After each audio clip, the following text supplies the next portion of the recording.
Seniai turėjau tokią mažą svajonę padaryti smagius pokalbius, kurie yra breaking the boundaries arba tie labai artimi pokalbiai ant sofos. Dėl to viskas vyksta ant sofos. Iš tikrųjų, jeigu norėčiau, kad būtų daugiau sofų, bet dėja kol kas ir biudžeto apribojimas ir kitos problemos. Tai jūs nesėdite ant sofos, už tą atsiprašau, bet planas visai buvo pasikviesti smagių žmonės, kurie manom, kad vienu ar kitų būdų yra tikrai padarę didžių dalykų.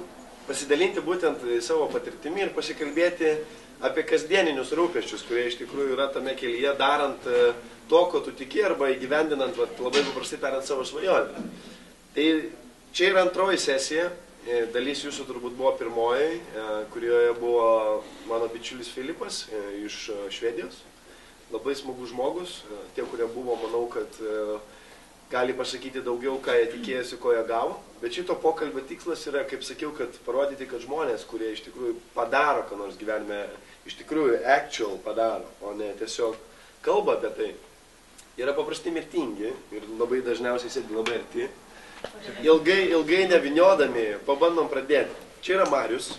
Marius yra iš Rydelte. Tai yra pakankamai senas kolektyvas. Iš tikrųjų labai įdomi istorija buvo, kaip aš apie jo sužinau. Mano bičiulis, kuris studijuoja šiuo metu Suomijoje, man parašo mailą ir sako, žiūrėk, yra tokie fantastiški lietuviai. Jis yra melomanas. Vienas iš dalykų, už ką jie gavo apdovanojimą šitą, kurį toj paklausinėsiu Mariaus, yra būtent už industrial design, aš kiek suprantu. Ir būtent jie gamina labai nišinius plokštelių ir grotuvų šitas kojelestas vadinamas. Tai yra absoliučiai inžinerinė kompanija, kurie būtent lietuviškiai jobsai, sakykime, galime šitaip pavadinti. Ir gaunu aš tą e-mailą iš savo bičiulio Suomijai, kuris sako, žiūrėk, vyksta viskas tau panosim, sako, tu nieko nematai. Sakau, super. Ir tokiu būdu mes pagalvojom apie tai, kad gimus tai Inspire šitam sesijom, kad būtų smagu pasikviesti jos pasikalbėti. Ir tas įvyko, sakykime, virto realybė. Už tai čia yra Marius iš Rydelte. Ir gal trumpai pradžiai, Mariau, papasakok iš tikrųjų truputį, kas yra jūsų tas core produktas, kurį jūs gaminate kaip inžinerinė kompanija. Ir kaip jūs, sakykime, bet keliais sakiniais tam, kad žmonės pradėtų turbūt jausti kontekstą. Gerai? Gal tokia įžanga. Jo, tai kas tai yra per daiktas? Iš tikrųjų, kaip, aš šiaip, kadangi apskritai mėgstu daug kalbėti, tai realiai, jeigu jau matysit, kad nukalbu, tai truputėlį pristabdyti ir sakyti, kad ten gal labiau į temą bandyti. Gerai, viskas labai free, žinai.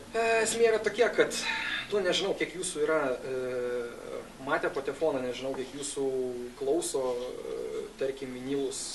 Patefoną tai aišku matė ten klube kažkur tai, bet šitą, tarkim, tai yra didžėjinis variantas ir tai ne mūsų verslas, vadinkim. Tai va, o ką mes darom, tai mes gaminam, tarkim, lietuviško net termino turbūt nėra tam daiktui, tai tonarmas, sakykim. Tai jeigu įsivaizduojat, kad, patefoną sudaro, aišku, ten variklis, tas diskas, ant kurio pasidėt vinilą, toliau yra tokia, kaip sakykim, koja, kuri laiko pačią tą galvutę su adata, kurią jau ten uždedat ir, tarkim, pradeda grot muziką, primityviai kalbant. Tai va, tai vienu žodžiu, tas daiktas, kuris laiko galvutę ir tvirtinamas prie paties patefono, tai jis vadinasi tonarmu. Ir mes juos gaminam. Tai, ta prasme, tiesiog nežinau, kiek šitą... Kiek jūs, pavyzdžiui, jeigu dar taip trumpai kalbant, pavyzdžiui, kiek jūs metų, sakykime, bet dabar mes nesileidžiame į detalės, aš noriu tiesiog kontekstą duoti truputį žmonėm, apie ką mes kalbame. Nes paskui paviniosim. Kiek metų mums užtruko pasiekti tą, ką mes pasiekėme? Ne tai, kad pasiekti, bet kiek jūs metų, pavyzdžiui, specializuojatės toj konkrečioje nišoje, sakykime? Tai, aš sakyčiau, kad mes beveik esam kaip ir startupas. Realiai šitam versle, tai mes esam apskritai šitą vapšė, taip rusiškai pasakysiu, vapšė startupas, nes mes dirbam toj rinkoje, kur kompanijos, tarkim, gamino tonarmus tais laikais, kai patefonai buvo ant bangos ir jos nenustojo to daryti. Tai yra, pavyzdžiui, 30 metų tai yra kompanija, kuri, tarkim, taip jau net ne vidutinis amžius, bet, sakykime, kažkas va tokio. Žmonės 40-50 metų dirba. Mes dirbam realiai, jeigu tai pradedant nuo tada, kada buvo padarytas pirmas prototipas, tai turbūt būtų 4, galbūt jau 5 metai. Va, kada buvo įkurtas UABas, tai buvo šiek tiek vėliau padaryta. buvom nominuoti ūkio ministerijos ten kaip geriausias startupas, man atrodo, ne geriausias, tarp 3 geriausių startupų pateko. Po to mūsų nunešė mediniai žaislai. Čia irgi gera istorija. Tai vienu žodžiu... Trumpai, tokį brief intro. Tai jau kurioje vietoje dabar sustoti? Dabar sustoti šitą vietą, kad maždaug 5 metai, jūs iš tikrųjų pakankamai naujas esate šitam lauke. Kiek žinau, jūsų komanda yra absoliučiai inžinierinė. Tai yra tavo pačio, sakykime, tėtis yra senas inžinierius. Jo, senas inžinierius visom prasmėm. Senas inžinierius visom prasmėm. Ir iš tikrųjų, sakykime, viena iš veiklų, būtent buvo jūsų pradėjimas gaminti šitos Stone Armus vadinamus. Jo. Ok.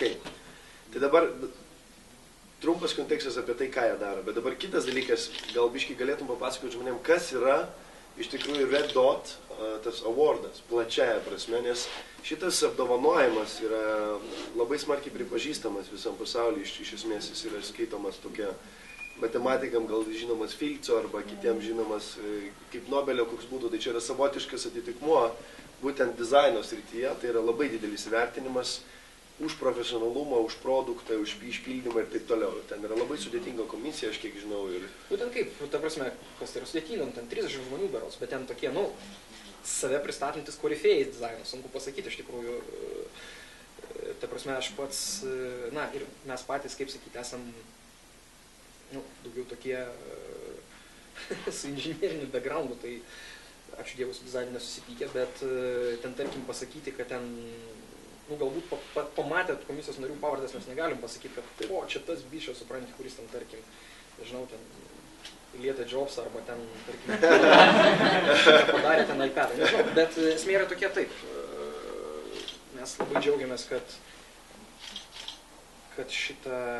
mūsų pripažino Red Dotą, šiaip iš tikrųjų, kaip Red Dotas ir IFAS, iš tikrųjų IF. Tai gal trumpai, kas jie yra tokie? Pačios kaip organizacijos. Organizacija, kuri, sakykime,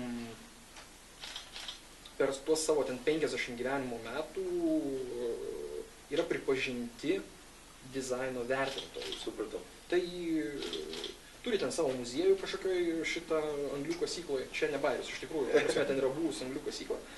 Ir, aš kaip tik sekmadienį varau, ta prasme, būtent pasiimti ten tų visų reikalų šitą diplomų ten ir panašiai. Tai va, tai, ir, kaip pasakyti, pretty much it. Gerai. Dabar pradėsime, kadangi padarėm short intro, kad jūs įsivaizduotumėt.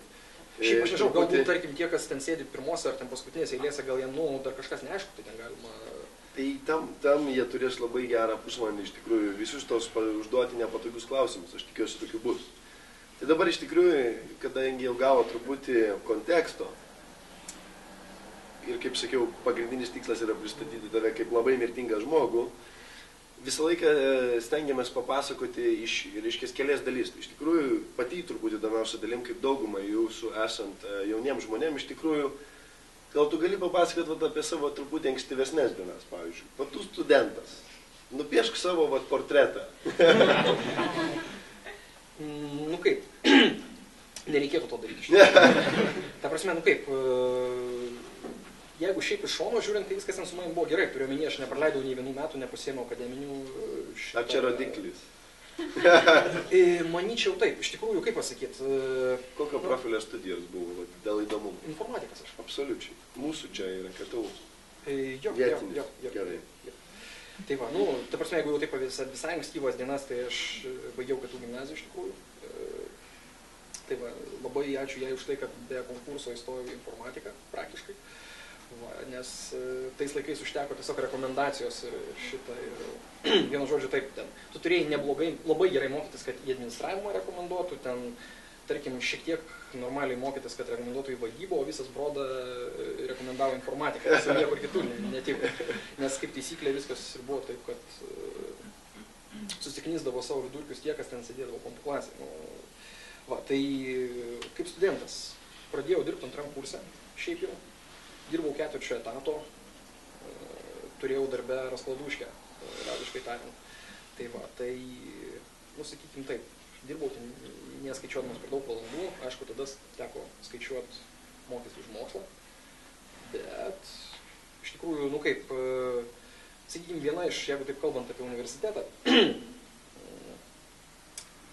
kokią patirtį didžiausią man tai davė. Nu, neskaitant, aišku, taip, profesiniai dalykai, bet vis tiek tai su praktika iš tikrųjų. O viena iš didžiausių patirčių, aš iš tikrųjų labai atsiprašau visų ir labai atsiprašau kameros, bet neišgyvenk daug. Tai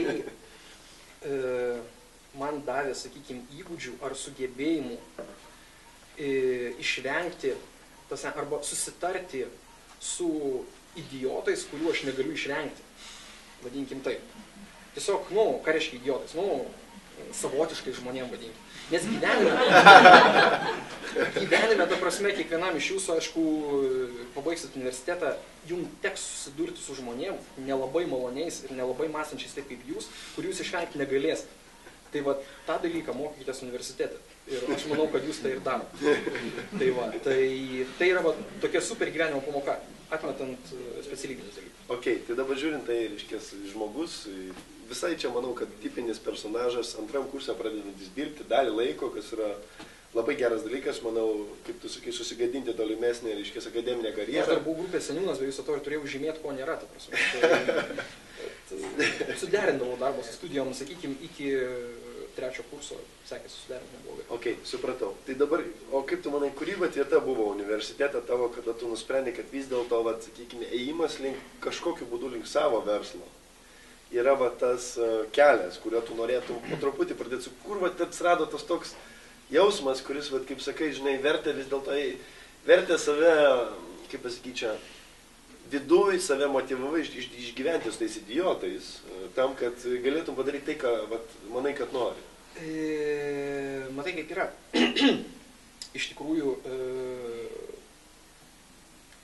apie savo verslą aš negalvojau universitete ir yra, ta prasme, kaip pasakyti. Iš tikrųjų, čia vėlgi gal, ta prasme, tikrai nenoriu nieko demotyvuoti ir panašiai, bet aš atkalbėjau su kolega jūsų. Šiais laikais žmonės labai smarkiai skuba. Kartais to galbūt daryti nereikėtų.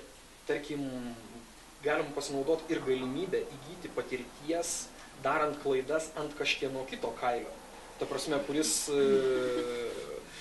tarkim, apmoka tau komandiruotės, tu mokais ant jo pinigų, ta prasme, ir panašiai, ir vėliau išmindęs visus grėblius, ta prasme, jau kiek tu manai, kad jau jų yra, ta prasme, gali ten kažką bandyti, kurti savo ar žengti savo pirmus žingsnius. Tai universitete aš, tik tai paskutiniuose kursuose, vadinkim taip, turėjau kažkokių minčių galbūt apie savo verslą, bet jų nerealizavau, nes tiesiog, vadinkim, mano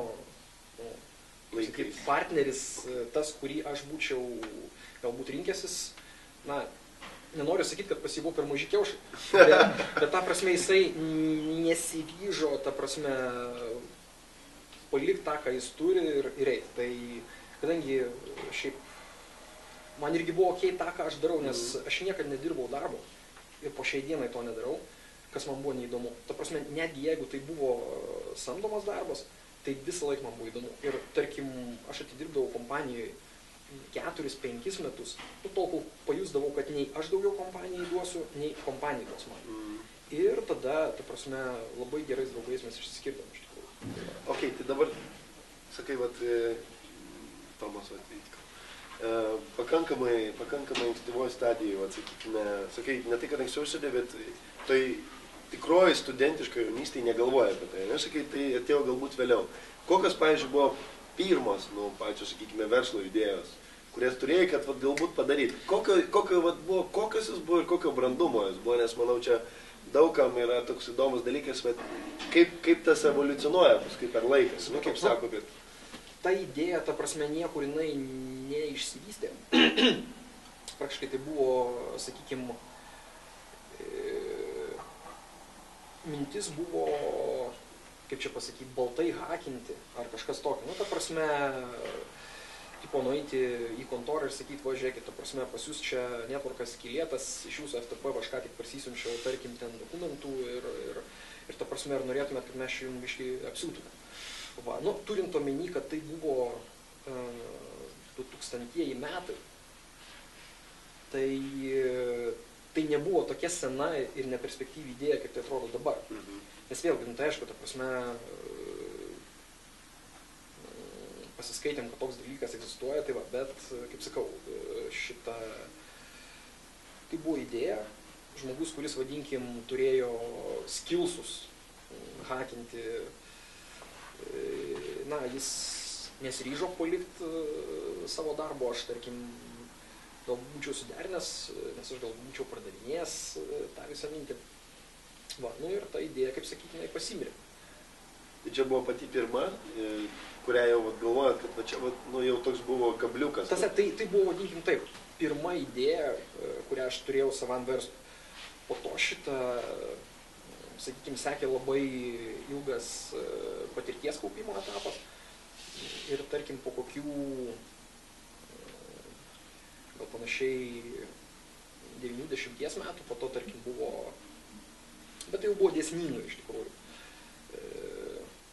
užsimti softo gamybą. Čia jau vėlyvesnėme etape, jau sakykime. Jo, bet, ta prasme, sakau, kurį laiką aš tiesiog, nu, čia nepopuliariai pasakysiu, bet nebuvo taip, kad aš visą laiką dėkčiau savo verslu. Ta prasme, man tiesiog patiko tai, ką aš darau ir aš puikiai jaučiausi. Čia aš manau, kad kit dalykas. Gerai, dabar vis dar kalbant apie, sakykime, tas pakankamai jaunas dienas, bet kaip dauguma mūsų čia yra jaunų kolegų. Pavyzdžiui, va, tas, sakykime, palaikymas. Ne? Kur, va, darant, bet ką, sakykime, ar tas galvojant apie tos verslus, besikalbant, kaip tu manai, va, kiek to palaikymo iš tikrųjų buvo, ar jų iš vis buvo, ar tu dalinaisi to, ir kaip, pavyzdžiui, ta situacija tavo gyvenime, ypač jaunystėje, atrodė? Palaikymas, ką turi minėti? Palaikymas dalykams, ką tu darai. Iš esmės. Tiesiog iš aplinkinių. Bet jo, sakykime, iš aplinkinių, iš šeimos, galbūt, kaip tu sakai, problemas buvo tai, kad partneris kažkurio metu potencialus nenorėjo daryti, bet tu norėjai. Vat kaip atrodė tas, sakykime, setupas visas?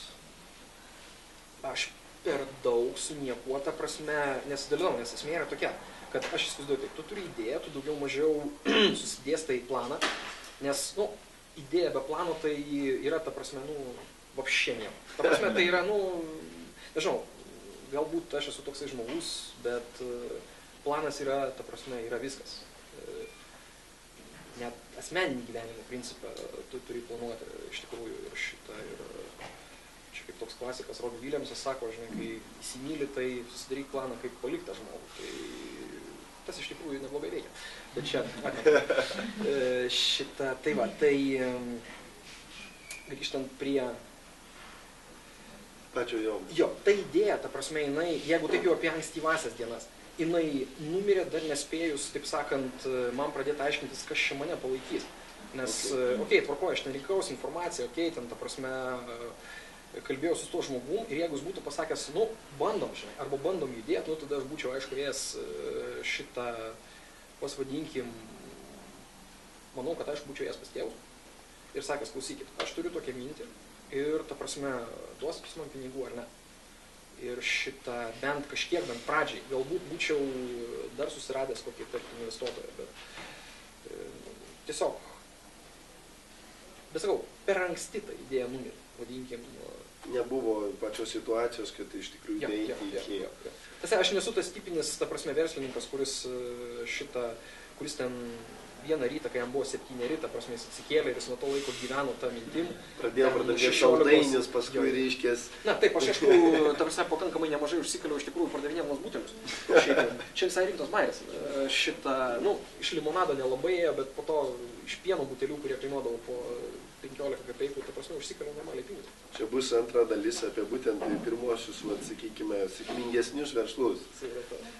Ir sakykime, iš jaunystės, va, toks paskutinis klausimas, kur irgi manau, kad visiems yra pakankamai svarbus, tai yra draugai tavo gyvenime, arba tie, sakykime, artimiausi žmonės, su kuriais tu leidai laiką, kiek iš tikrųjų tavo gyvenime vienaip ar kitaip įsilieja į tavo, sakykime, tas verslo kelionės, anksčiau ar vėliau.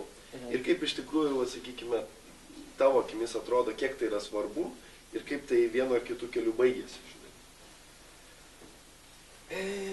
Va tokia, žinai, visą laiką aš galvoju, visą laiką yra vieno draugo kokia nors istorija, žinai, su kurio ten bandėjai kažką daryti ir iš ten tave apgavo, arba ten visą laiką yra kokia istorija, kaip jums pavyko, žinai. Va, kur yra tavo Tai gyvenime? dabar ar kaip apgavo, ar kaip pavyko? Ne. Tai čia jos gali būti Kurią dvi. istoriją? Žiūrėk, gali būti dvi, bet aš turiu menį, kaip va tie santykiai vystėsi, sakykime, artimiausių žmonių, aš turiu menį, būtent draugai, tie, kurie buvo šalia ir kaip jie keliavo su tavim toliau. Šiaip bandau sugalvoti, tipiškiausias turbūt atvejis tai būtų tas paskutinis, tarkim, verslas, ar ne? Tai mes jį darom su artimiausiais žmonėm. Tai yra, kaip ir sakė mano tėvukas, yra mastermindas ir, tarkim, rūpinasi inžinierinė dalim. Ir yra kitas žmogus, ta prasme, praktiškai toks pat artimas, tai yra mano žmona. Tai va, kuri taip pat šitam visam reikale dalyvauja. Na, buvo truputėlį iškritus dėl, taip sakant, auginimo visokių tenai vaikiukų. Va, bet šiaip, sakyčiau taip, kad tai galbūt buvo tai šeimos nariai, sakykim, tai paskutiniam ir iš tikrųjų, kuo toliau, tuo labiau įsitikinu, kad, aišku, draugai, bet su draugais aš verslo niekada nebandžiau daryti, nes mūsų interesai buvo labai skirtingi. Galų gale, taip, aš dirbau kartu su draugais, ta prasme, bet dirbau, jeigu galima sakyti, pas draugus. Taip, va, po to yra problemų iš tikrųjų išsiskiriant ir turi būti labai brandi draugystė ir labai, ta prasme, kaip čia pasakyti, supratimas, ir tai turi būti tikras draugas, kad jis tave paleistų. Priimti tave gali ir toks pusvelnio draugas, bet kai tave reikia paleisti, ta prasme, suvokti, kad tu kažkokius turi ten savo tikslus taip toliau, tai turi būti jau ypač geras draugas. Kad tu vėliau ten su juo pasikėtum šašlyko, vadinkim, nepaisant to, kad galbūt išėjai iš šios kompanijos. Ok. Dabar pabandykime truputį įeiti jau detaliau į, sakykime, tos pirmosius verslus, kur, sakai, visos istorijos apie tai, kaip apgavo, apie tai, kaip pavyko, nepavyko. Buvo ta istorija, kur, sakai, norėjosi prahakinti, iš tikrųjų, pardavinėti, sakykime, savotiškas apsaugos paslaugas, bet idėja numirė, jai nepavirtusi. Kokia iš tikrųjų buvo pirma kompanija, sakykime, kurią, sakykime, arba įmonė, arba, sakykime, pirma, galima vadinti projektinė veikla, kuri iš tikrųjų buvo ta key veikla, kur tu supratai, kad tai yra tavo, tu darai ir tenais, sakykime, atsirado daugiau žmonių ir kas buvo tas pirmasis tikrasis startupas tavo, sakykime? Aš nepavadinčiau to startupu, nes tai nebuvo mano kompanija. Ta prasme, kaip jau minėjau, aš pakankamai ilgą laiką dirbau samdomą darbą ir, tiesą sakant, tebedirbu dabar ir siūlyčiau šito dalyko, kaip jau sakiau, nesibaidyti. Ir aš netgi sakau, aš didžiuojuosi tuo, kad aš visą laiką dariau tai, kas man patinka, o kadangi tai patiko man, natūraliai aš, taip sakant, deliverinau gerą rezultatą. Tai, sakykime, tas pirmas darbas, kuris iš tikrųjų man patiko ir tas, kuris buvo prieš tai. Pats pirmasis darbas tik buvo, ta prasme, kuris buvo ten vaikų darželį, lopšelį girinukas, kaip šiandien atsimenu, dirbau sargu. Bet sekantis darbas pradirbau taip, pirmas ir paskutinis pagal specialybę, tai yra programerių, atidirbau gal ten 9 kažkur mėnesius, bet tiesiog baigėsi poreikis. Tiesiog sukūriau tą, ką reikėjo ir viską. O toliau, sakykim, tas, kas man taip jau pradėjo iš tikrųjų patikti, aš dirbau Lietuvos ryte. Buvo toks žurnalas Kompiuterija. Dabar jau jo, tarkim, nėra jo. Tai, aš ten pradėjau žurnalistų, baigiau redaktoriaus pavaduotojus, sakykim. Man ten patiko. Ir, galų galia, faina ta prasme, kai tu darai kažkokį renginį ir ten, tarkim, atvaro prezidentą. Supratau. Tai grįžtant dabar, sakykime, prie tų pirmų, sakykime, bandymų arba, sakykime, pirmų veiklų, kurios iš tikrųjų buvo tai, kas vėliau privedė jūs prie READ, sakykime, viso projekto. Kurios buvo tos key veiklos, kurios, sakykime, išsigrynino ir vedė, dabar jau, kaip, žinai, atgal gali apsisukti ir pažiūrėti, kaip manai, kurios buvo tos key veiklos, kurios iš tikrųjų po truputį vedė prie to, kad jūs pradėjote daryti tai. Taip, easy ir tai pabandyk kelis dalykus identifikuoti. Tai aš gal ne visai taip tiesiai atsakysiu į tą klausimą, bet sakykim taip, idėja šita buvo ne mano. Aišku, tai buvo, ta prasme, idėja mano tėvų. Bet jis turėjo, tarkim, inžinierinius, vadinkim, šitas skillsus, bet, na, kaip tokio amžiaus žmogus, tarkim, jis ten galbūt turėjo problemų su anglų kalba, turėjo problemų šiaip bendrai versle. Ir vat ką aš galėčiau pasakyti, visai, mano indėlis šitam visam dalyke, tai yra visa kita, kas, sakykime, nėra tiesiogiai susiję su būtent tą tiksliąją mechaniką ir taip toliau.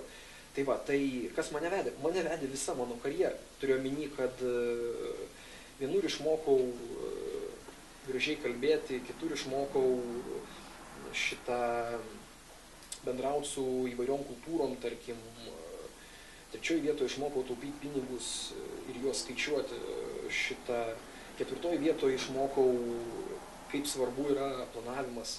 Esmė yra tokia, aš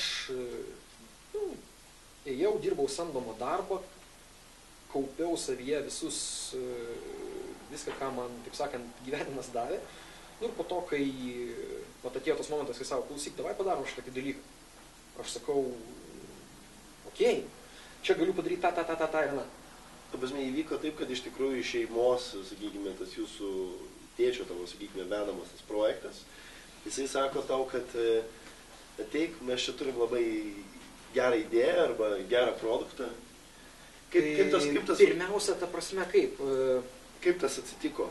Nu, va, tas, sakykime, pradžia, kaip tu įžengi į tą ir toliau tada pakalbėsime apie patį jau produktą, sakykime. Įžengiau, tai aišku, prie virtuvinio stalo, tai čia kaip ir visos tos idėjos šitą kyla, bet tiesiog pasakė, kad turi mintį daryti taip. Aš tiesą sakant, net ir taip tiksliai neatsiminsiu, kuriuo momentu ten jau įvyko tas bet tiesiog pokalbiai, patarimai, taip toliau, tu įsitrauki. Aš suprantu, taip galbūt gali būti tarp studentų. Ten jie susėda, po 6 bokalo sako, klausyk, davai darom. Jo, okei, iš ryto atsikelia šitą... O ką darom? Ne, po 6 aš manau, kad tik labai, nusialinės studentas nebeatsimena, iš tikrųjų pakalbėjo. Jei jis 6 sustojo ir pradėjo gvildenti idėją, tai dar nėra taip blogai, dar šito atsimins ir dar net kalbėt sugebė. Tai va, tiesiog vyresniam amžiui. Tai vyksta taip patrūkų. Lėčiau įsitraukimas. Tai taip, sakykime... Lėčiau, bet brandžiau, sakykim taip. Brandžiau. Virtuvinis stalas viskas okei. Tėtis, kaip sakoma, pripitchina tau idėją, kad žiūrėk, turiu mintį tokiam produktui. Jis iš esmės yra... Mano, aišku, pasakymas yra, ta prasme, gal tu durnas. Turim omeny, ar tu tikrai žinai, ką tu darai, nes ar yra rinka tokiam dalykui, pirmas klausimas. Bet po to, aišku, to žodžius atsiimi, atsiprašai. Kaip įvyko tos pasirinkimas, jis sako, žiūrėk, yra rinka, ar jis sako, žiūrėk, aš turiu tokią mintį? Žiūrėk, aš turiu tokią mintį, aišku. Okay. Tai tada tu darai, reiškia, realybės patikrinimą ir iš tikrųjų pamatei, kad tam yra rinka. Galima sakyti ir taip. Iš tikrųjų tą rinką, ta prasme, ištyrinėt, kai tu apskritai, įkrenti į, aš manau, kad tą būtent rinkos tyrimą lygiai taip jūs visi galėtumėt pasidaryti, lygiai taip aš galėjau. Aš, ta prasme, neturėjau žalio supratimų. Bet, kadangi turi startinį tašką, kur galima parduoti, tai be abejo yra eBay'us, kur daugiau, ta prasme. Tai kažką padarai, kainą nusistatai kažkur iš lempos, esi įsitikinęs, kad tavo produktas yra geras ir galėtų lyginti su kažkuo, tai tu nusistatai tą kainą be abejo mažesnę, ir parduodi savo pirmą produktą per eBay'ų, antrą ir toliau per eBay'ų nepardavinėjai, nes yra per kur kitur parduoti. Ir dabar kalbant apie produktą, iš tikrųjų nuo to laiko, kai jūs virtuvėje pakalbėjot prie to stalo, koks buvo iš tikrųjų tas time gap arba tas mirties slėnis, kol jūs padarėte tą pirmą produktą, kuris, kaip tu sakai, atsigulė į eBay. Koks yra tarpsnis čia, tarp šitų dviejų taškų? Čia, aš manau, visam yra geras realybės vis laiką pasitikrinimas, kiek iš tikrųjų užtrunka. Geras klausimas, iš tikrųjų būčiau žinojęs, būčiau paklausęs savo tėvų, kiek praėjo. Aš tai taip sakyčiau, kad kokie... Bent jau nuo to, kai jis turėjo idėją ir nuo to, kai jisai turėjo kažką tai, ta prasme, ką jau galima parduoti, na, manau, metai. Metai laiko. Šiek tiek galbūt daugiau, ta prasme, jis manau, kad... Manyčiau, kad po pokalbio galbūt pusmetis. Nu, bet kažkas to. Produktas, reiškės, buvo pilnai sugalvotas, apibrėžtas, sakykime, aprašytas. Pilnais dar ir dabar nesugalvotas. Okay. Ta prasme... Tai pirma versija buvo, sakykime, per maždaug metus laiko. Inžinierinis dalykas. Taip, inžinierinis dalykas, taip. Aišku, po to, ta prasme, tai buvo tobulinama, nes kaip ir šitą... Kelinta iteracija, pavyzdžiui, dabar, jeigu paimtum tą pirmą produktą, kurį jūs padarė tada, ir dabar šiuo metu, kur, sakykime, tas produktas, už kurį jūs gavote apdovanojimą, prie to mes irgi toj prieisim, yra kiek, iš tikrųjų, tas, sakykime, tas incremental, arba tas požingsninis tobulinimas, kiek jis iš tikrųjų, koks yra tenais tarpsnis? Kiek versijų produkto buvo? Sakykim taip, ne visai gal... Tas produktas, už kurį mes gavom Red-Dotą, tai, galėčiau taip pasakyti, turbūt pirma iteracija. Tai yra kažkas visiškai naujo pagaminta, naudojant mūsų ankstesnę patirtį. Nes mes dabar, pavyzdžiui, leidžiam, sakykime, taip, 3 modelius. Ne? Tai šitą gaminant ankstesnius modelius, jau ten, ta prasme, pasimokai, nedarai kažkokių klaidų. Ir tas daiktas, tas tonarmas, tarkim, tai buvo, sakykime, pirma versija, kuri realiai pagaminta. Aišku, ten protestuota be abejo ir visą kitą, ir pasižiūrėjom, kad jis tikrai neblogai atrodo ir sakom, davai pabandykim. Bet iki to, sakykime, jeigu imtume tą modelį, kurį mes po šiai dienai tebegaminam, tai tie visi, tarkim, 4 metai buvo nuolatinio tobulinimo ir šitą bet tas daiktas, už kurį gavom dovanojimą, jisai gavosi, sakykime, taip, kad iš karto. Jo, bet kaip pasakyti, pavyzdžiui, kiek laiko jis buvo ten kuriamas, galvojimas, tai turbūt irgi galbūt apie metą. Bet matot, kaip yra.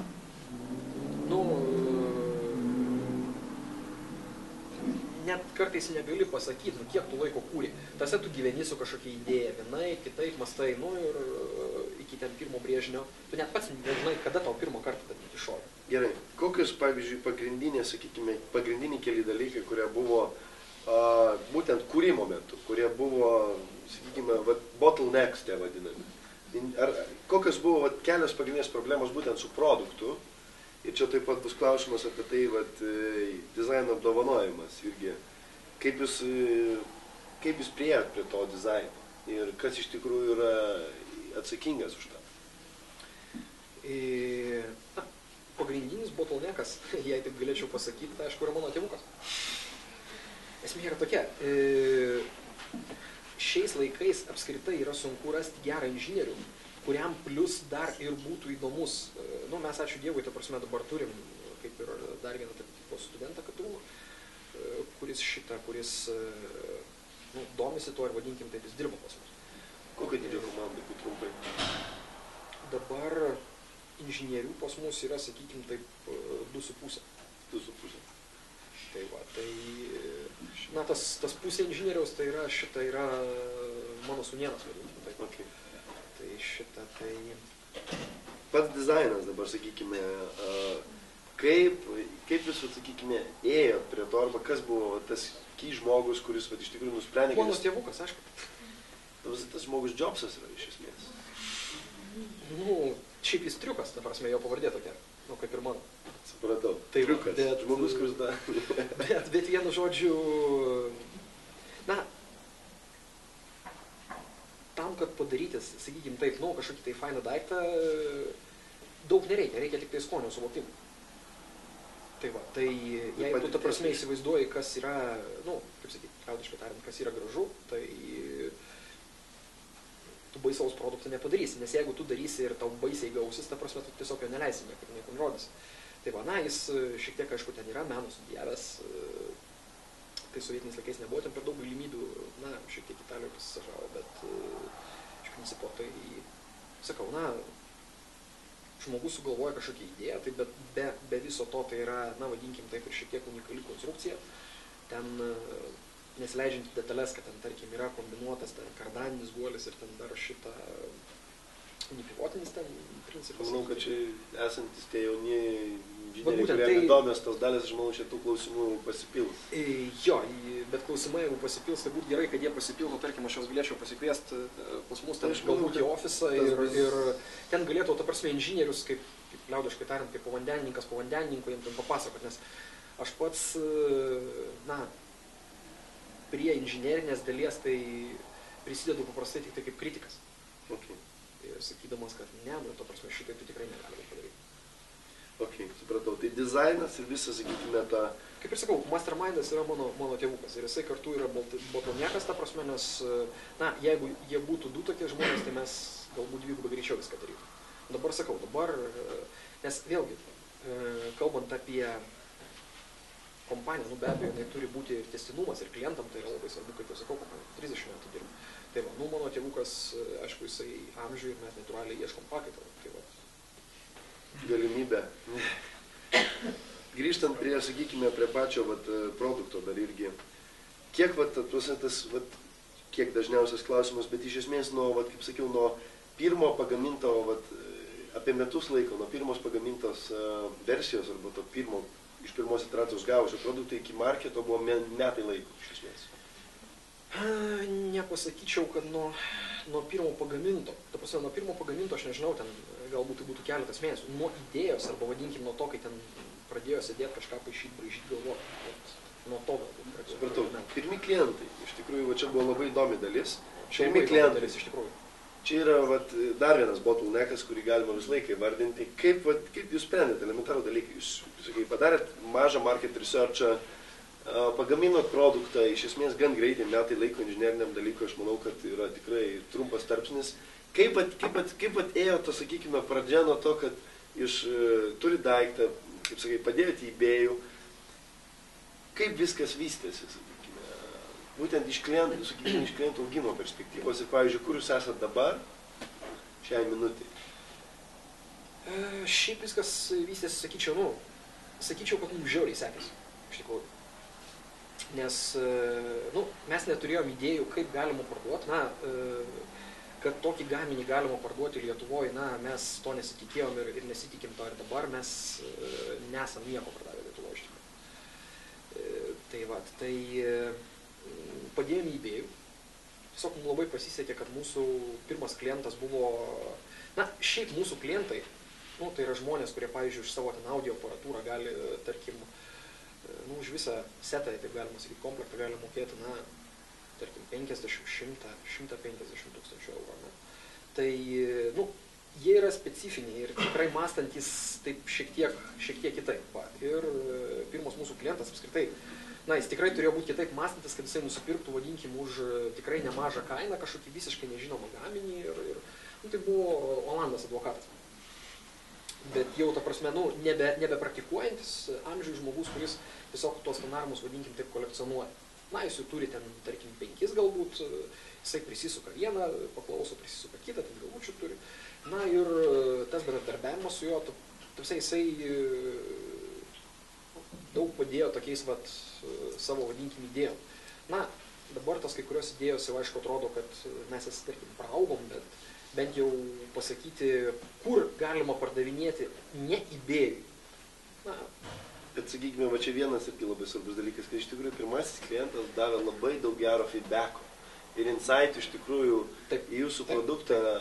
Čia irgi vienas iš žingsnių, kas yra labai svarbu daugam, kas ypač jauni, kurie daro ir produktus turi ankstyvoj stadijai, jie pamiršta šitą dalį, kad geriau išeiti iš tikrųjų pasitikrinti su klientu potencialiu savo, kuris tau duoda, Bet suprantat, kaip yra, kaip taisyklė, tas pirmasis klientas, jis vis tiek, būna, nežinau, drąsus arba kaip taisyklė bendraujantis, nes kitaip, jeigu jis būtų, mainstreaminis, sakykim, tai jis pirmiausia tai nepirktų to naujo produkto, nes, yra tarsi klientų, kuriem tu pardavėjai ir tiesiog, tu feedbacko kaip ir negauni.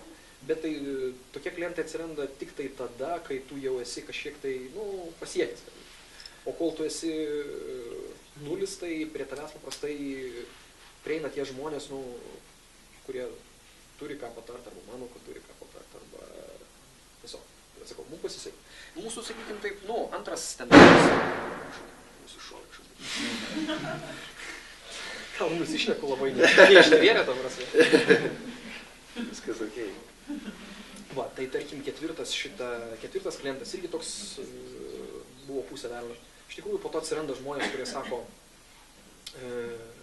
davai aš prekiausiu, pavyzdžiui, jūsų produktų kažkokioje tai šalyje. Ir, na, viskas tas baigėsi, sakykim, to, kad mes dabar turim savo atstovus, vadinkim, 22 šalyse, jeigu aš taip teisingai atsimenu. Vizija, sakykime, dabar su produktu, aš tikiuosi, kad klausimus, inžinieriniai klausimai pasipils po to, bet su produktu, kokia jūsų mintis yra toliau, sakykime, tobulinant, nes, sakykime, dabar išsiaiškinat mažą to praėjot pilną ciklą nuo arbatos stalo nuo brėžinio iki produkto, nuo pirmo pabandymo eBay iki pirmo kliento Friko, kuris iš tikrųjų yra early adopteris ir davė visus insightus iki to, kad iš tikrųjų išsiaiškinot, kad reikia galbūt pardavinėti per retailerius, sakykime, per tas distributorius. Ir ką jūs visą šitą dabar pagalvojat produkto šitam kelyje, ką jūs galvojat sekančius dalykus, kuriuos jūs darysit? Kas yra tie dalykai, kur, kaip tu sakai, žinai, kad pagudrėjot ir padarytum kitaip. Ką tu dabar darysi toliau? Vizija kaip yra stumti viską, sakykime. Toliau gaminsim kitus produktus. Turiu omeny, kaip sakyti, ne tai, kad tobulinsim, bet visą laiką dirbdamas kažkokio rinkoje, tu matai, kad, tarkim, yra galimybė kažkam kitam. Pavyzdžiui, galimybė pasiūlyti gerokai pigesnį produktą su kokybė aukštesnė negu tos pačios klasės produktų. Tai, kaip mes vadinam, pigus tonarmas. Tas, tarkim, pigus tonarmas, jis taip pat, tarkim, sakykim taip, tikslas būtų, jeigu padarytume už 1000 eurų tonarmą, tai būtų, sakytume, kad tikslas yra pasiektas. Ir tokia ta prasme padaryti labiau prieinamą. Labiau eiti į mainstreamą, iš tikrųjų. Sakykim taip. Daug didesnis yra segmentas. Jo klausimą turiu. Palauksim klausimai. Tai gerai, ne, tai jeigu žmogus užduodam, tai ta prasme... Man čia įdomu pasidarė, jeigu 1000 eurų yra pigus tonarmas, tai kiek normalus tonarmas kainuoja? Sakykim taip, retailas yra nuo kokių 2,7 iki, galvoju, kokių turbūt 5000 eurų.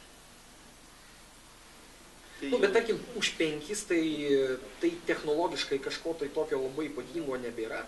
Tiesiog, tarkim, jis yra padengtas, tarkim, rodžiu. Padengimas jau. Apdirbinti.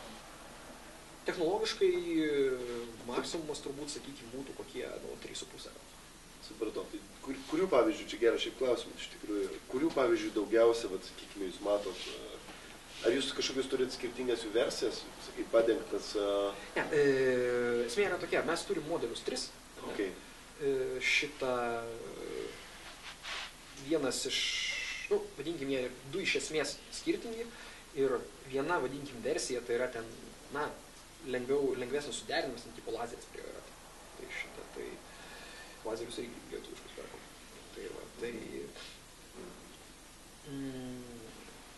Okay, 3 produktai. Grįžtant, dabar dar vis tiek yra pagrindinė tema tokia kaip ir, sakykime, tas pats Red Dotas, ne?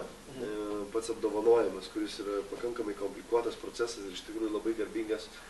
Kaip jie, pavyzdžiui, jūs rado, nes čia yra, su lietuviais yra tokia puikia istorija, kad lietuviai puikiai viską slepia ir nieks nieko už to vieni apie kitus nežino. Jo, bet Red Dotas yra tas, kaip ir tarkim, Red Dotas kaip ir IFAS, sakykim, tai yra, tu jiem prisistatai pats. Tu sakai, žiūrėkit, ką aš turiu, ir jie tau sako, ta prasme, okei, atsiųsk, mes pasižiūrėsim. Ta prasme, realiai netgi ne taip, tiesiog tu tiesiog registruoji, ten nuveži šitą ir tiesiog pristatai tai komisijai. Vėlgi, tai yra įvairiai. Pavyzdžiui, IFOje, tarkim, mes šiaip nedalyvavom, bet su procesu aš esu susipažinęs. Tarkim, tai yra, kai kur, tarkim, prašo, kad tu atsiųstum prieš tai nuotraukas ir po to tau pasako, pavyzdžiui, kad tu atsiųs gaminį arba tau nereikia jo siųsti, nes iš nuotraukų matom, kad nieko gero. Red Dotui, pavyzdžiui, tu pristatai iš karto visą gaminį, ten nustatytų ten laikų, tarkim, ten nusiregistruoji ir taip toliau. Tu pats lelyjam į akis. Supratau. yra kai kurie vardai, jo, ten kur, tarkim, iš šių asociacijų išrenka, ten eis ar koks ten, kažkas tai tokio, bet čia yra, tiesiog, tu pats turi eiti pas juos ir sakyti, bet žiūrėkit. Bet iš esmės aplikavimo formų. Taip. Dabar dėl, pavyzdžiui, įdomumo, kas apdovanojimas yra duodamas vieną kartą metuose, aš kaip supratau. Kas, pavyzdžiui, buvo prieš tai keli gaminiai, manau, kad domėjasi, kas gavo būtent šitą dizaino industrinio, sakykime, apdovanojimą? Industrinio dizaino apdovanojimą yra gavę, čia apie lietuvius kalbame, ne? Kad yra apie lietuvius, irgi labai įdomu būtų. Prieš mus industrinio dizaino apdovanojimą yra gavę vieni lietuviai. Šitą, aš dabar galvoju, 2009 metais, man atrodo, Baldžiai. Tai yra pagaminę sofą. 7? Jo. Tai šiaip, sofa šiaip verta redota iš tikrųjų. Ta prasme, yra ten toks cinkelis, kuriuo tu pasižiūri ir galvoji, bet ką, tokį paprastą dalyką sugalvoja, bet sugalvoja. Tai va, tai... Reikia sofos, man. Tai va, tai vienu žodžiu... Sėdėt nepatogu. Bet už tai faina. Faina jau. Čia irgi klausimas yra, vat, su to, vat, grįžtant prie dizaino, kaip vat, jie atsprendžia, ar tai yra labiau usability toks, vat, ar labiau tai, kad jis vat, fainai atrodo. Kas vat, tai yra, sakykime, gali vadinti tos kelis kriterijus. Va. Pasakysiu atvirai, jie per daug nesidalina tuo. Tai yra, ką jie, pavyzdžiui, deklaruoja iš tikrųjų. Tai sunku pasakyti, pavyzdžiui, ar jie gali įvertinti usability to narko. Nes tai yra, pavyzdžiui, atskiras daiktas. Sofos, aš suprantu, sėdai, pasižiūrėjai, sakai, čia vat, yra ten puikiai mintis arba patoginai sėdėjimai. Bet šitą, jie deklaruoja nemažai dalykų, bet ką aš galiu pasakyti, prasme, iš patirties, nežinau, gal aš čia sugriausiu Red Doto įvaizdį. Bet aš manau, kad jie tiesiog pasižiūri išpildymą ir manau, kad daug kas vadovaujasi tuo, kad čia yra fainas produktas iš tikrųjų ir todėl aš čia dedu, tarkim, pliusuką čia. Šiaip, tiesą sakant, jie neatskleidžia, pavyzdžiui, savo kažkokių vertinimo lentelių. Bent jau tiem, kas, kaip aš kad pasakysiu, kad save šiek tiek nuvertindamas, mes negavom best of the best. Mes gavom, ta prasme, Red Dotą. Red Dotą gavusių yra, tarkim, tikrai pakankamai nemažai. Best of the best ten yra tik tai keletas, vadinkime, produktų. Tai šitą tai... Bet tai yra kur tobulėti, čia yra sekantis produktas gali būti. Yra kur, bet best of the best gal pakankamai sudėtinga. O kas, pavyzdžiui, yra gavę tą best of the best? Kaip pavyzdį tiesiog. Kaip pavyzdį. Pats produktas, kas per produktas yra? Aš dabar galvoju. 5 BMW, man atrodo. Čia kurių metų? 65? Ne. Dabar, kad aš prisiminčiau.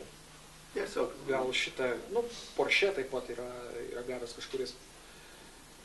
Toliau neprisiminsiu. Ok. Между прочим, dabar aš galvoju, ar IFOS, ar Red Doto yra inovatyvus vibratorius gavęs best of the best. Ta prasme, tai rodo, kad Hebra yra pakankamai open-minded, bet taip yra. Tiesiog. Super, aš manau, kad šitą paguglinsim visi dabar. Gerai, dabar jeigu taip, aš norėčiau pereiti iš tikrųjų į tą klausimų tokią dalį, sakykime, nes manau, kad kiekvienas turi bent jau po klausimą, bet prieš tai, jeigu, sakykime, pažiūrinti tą tokį trumpesnį, ilgesnį kelią, kurį čia dabar nužygiavo ir ypatingai tu nužygiavai. Pavyzdžiui, ką įvardintum, pavyzdžiui, kaip 5 kertinius dalykus, kurių jeigu laikysies, žinai, kaip sako, rytoj bus šviesus. Tai pirmas dalykas yra planas. Planas. Ta prasme, tu turi žinot, ką darai, tu turi tai planuoti. Ir jeigu tu įsplanavai, tu turi to laikytis. Antras dalykas, sakykime, tai yra požiūris į pinigus arba pinigų taupimas. Tai tai yra jūsų pinigai, ta prasme, taip, kad juos kažkur tai ten, tarkim, leisti, kaip su kolega kalbėjom, pasidemonstravom su jūsų kolega pasidemonstravom savo telefonais ir pamatėm, kad jie yra tos pačios klasės ir net metų turbūt tų pačių. 95. Nu, kaip pasakyti. Bet aš tuo didžiuojuosi, nes man tai iPhone'as, tarkim, tai yra 1500 litų neįdėtų į mano verslą. Okay. Tai va. Sveikas požiūris į pinigus. Ne, tiesiog tai skambės galbūt kvailai, bet, neskubėkite išleisti pinigų. Aš iš tikrųjų vėlgi, kaip sakiau, išmokau taupyti tik tai tam tikram gyvenimo etapui. Taip, yra gyvenime mano buvę, kad ir neleidau pinigus, tarkim, negalvodamas, tarp kitko dar, jau buvau nebe studentas, bet dar studentiško amžiaus. Tai va, tai taupumas, toliau, be abejo, tai yra tikėjimas to, ką darai. Tai, bet su reality checko gerų prieskonio, ta prasme, tu visą laiką turi tikėjimą išlaikyti, bet visą laiką turi prasičekti. Čia tas pirmo kliento istorija irgi labai paraleliai gerai. Taip, tai daugiau.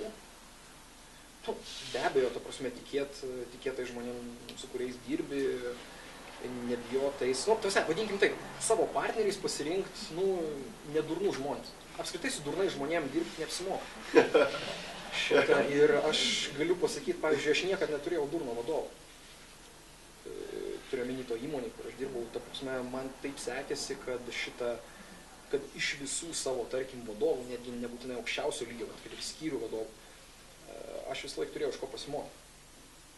Tai va, tai tiesiog nedirbti su durnai žmonėms, dirbti su tais, kuriuos tu gali kritikuoti, su kuriais tu gali, tarkim, eiti į produktyvų konfliktą ir po to vis dar gerti arbatą, kaip aš, pavyzdžiui, su žmona. Tai va, čia, aišku, taip nuskambėjo šiek tiek familiariai galbūt, bet, ką žinau, taip yra. Super. Ir paskutinis, viskas, daugiau nebus. Koks nors... Bandau išgimdyti kažką. Ne, tada bandys. Ne, sakykim, kad daugiau kaip ir nieks dėl į galvą šitą nešauna. Nebent tas, kad aš manau, kad daug žmonių susidurs galbūt su ta problema, iš kur gauti pinigų. Tai siūlyčiau pinigus imti iš tų žmonių, kurie dirbs kartu su jumis. Ta prasme, čia aš pasakysiu nepopuliariai, gal ir apskritai išeidamas iš formato, bet bankas yra bloga vieta gauti pinigų.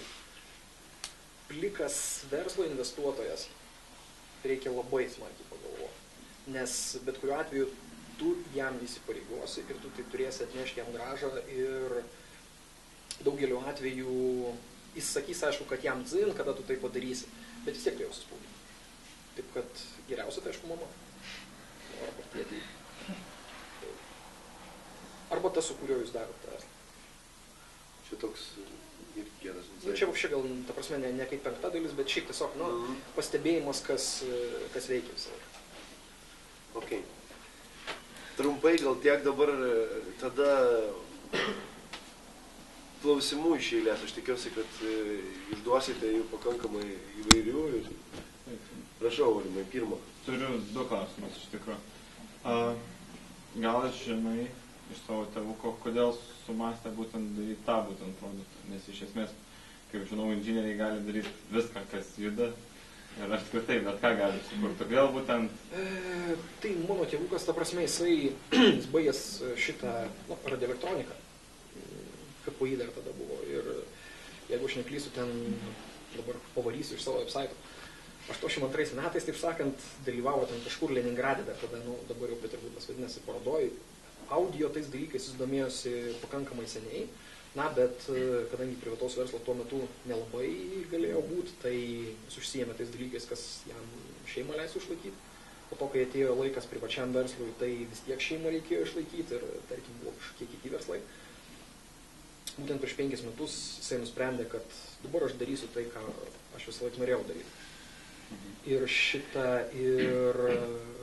pradėjo jie, ta prasme, su kitų, ta prasme, lietuvių, kuris galvoja, ta prasme, gaminti patefonus, tai kadangi patefonui reikia šiaip ar taip tonarmų, tai sako, davai, aš darysiu patefonus, tu daryk tonarmus. Bet ten vėliau keliai šiek tiek išsiskyrė dėl požiūrių skirtumo, bet sakykim, taip ir gimė ta idėja. Jis tiesiog gebėjo tą padaryti, o tas audio, vadinkim, įdomino ten, sakykim, taip, back to roots parėjo. O antras? Antras klausimas būtų, vis tiek čia yra inžinierinis sprendimas ir įdomu, kiek reikėjo išlaidų pačiam pirmam prototipui sukurti.